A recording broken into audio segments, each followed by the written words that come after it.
Sriwijaya FC membawa 31 pemainnya dalam tur uji coba ke Jakarta. 3 tim akan jadi lawan latih tanding Laskar Wongkito dalam tur tersebut.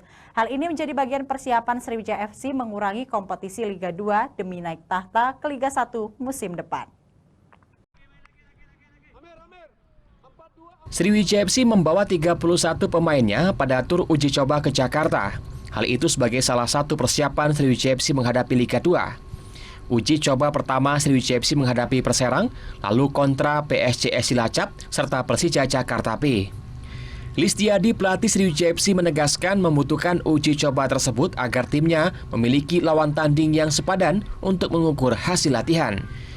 Tim yang dihadapi di Liga Uji Coba tersebut merupakan 2 tim kontestan Liga 2 dan 1 tim Liga 1. Listiadi berharap terjadi chemistry antar pemain di lapangan.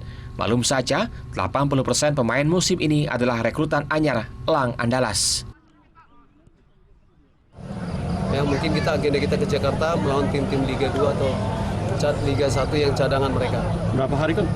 Itu mesti rencana kita sih 10 hari, tapi nanti kita lihat dari manajemen. Karena semua kan harus approval dari manajemen. Ya. Bisa ditegaskan lagi kok rasa optimis kita tuh terhadap pemain-pemain kita ini kok. Ya, saya lihat tadi persaingan individu sangat bagus, mereka sangat antusias. Jadi di sini persaingan bukan.